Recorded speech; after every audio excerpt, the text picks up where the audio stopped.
howsoever much we provide on the back of technology, we provide a attendant and a nurse, and we provide sensors and technology, and we can surround and wrap the home. There'll come a time when still that might not be enough for few 1%. Can we therefore give them a home-like environment, which really becomes aging in hubs? So aging in place and aging in hubs is how we are cutting it for ourselves.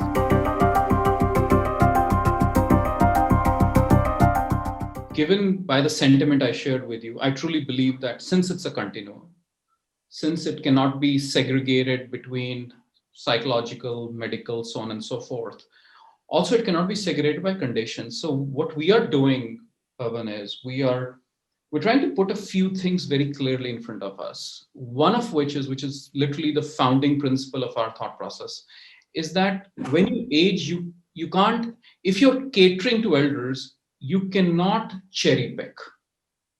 You cannot cherry pick. You have to look at clinical and non-clinical. You'll have to look at physical and digital. You can't shy away from operations. It's a messy business. It's transactionally heavy. It's operationally heavy. It's liability heavy. So few rules of the game that typically we would apply on ourselves when we're looking at investments. We practically busted all those rules. So we would typically say, hey, we will not do real estate. We had to. We typically we wouldn't get into spaces and segments where regulation doesn't exist. We had to, if we want to get into this. So effectively, therefore, what we said was, you still need some structure, right? If I'm saying we'll do clinical and non-clinical, we'll do physical and digital, we'll not be operationally shy, we will not cherry pick, we'll do what it takes. How do we segment it still? Because somewhere at the end of the day, you still got to segment it. So the way we decided to segment it was basically 2 stages of living with independence. Either you're aging in place, you're aging in your own home. And I think Pradeep said it, and you alluded to it very well, Pavan, when you said that when people move out, all the changes that happen, all the stress and psychological trauma it creates. So one of the big factors we have enshrined in our mind is that, can you enable elders to age in place, irrespective of where their kids have gone, where their friends have gone, the weather is better or worse or whatever? Home is the most precious place.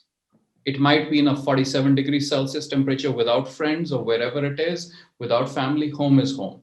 So can we help them age in place? And that becomes the bedrock of technology and services. The second segment is, there will come a stage in life when assisted living needs will become so acute that even with care services streamed into home, as we've all gotten used to during COVID, howsoever much we provide on the back of technology, we provide an attendant and a nurse, and we provide sensors and technology, and we can surround and wrap the home. There'll come a time when still that might not be enough for few 1%. Can we therefore give them a home-like environment, which really becomes aging in hubs? So aging in place and aging in hubs is how we are cutting it for ourselves. Aging in place, as I said, is beaming services on the back of technology, internet-based consumption, from everything which is manpower-based to product-based to sensors and technology to caregiving, everything. And aging in hubs is a very home-like environment where very carefully masked nursing, deep nursing care is provided to people who cannot be cured, to elders who cannot be cured. If it's cure, it's the Department of Hospitals. But if it is not cure and it is care, and that too it's long-term care, things which come with dementia, Alzheimer's and Parkinson's and bipolar and all that, things which do not shorten your age span, you will still live as long. It's just that you're so constrained that if you were to age either in hospitals or in your own homes, it'll be very emotionally draining. And therefore, how do you move that into aging in hubs in very well cloaked home-like environments? So that's how we are looking at our spectrum.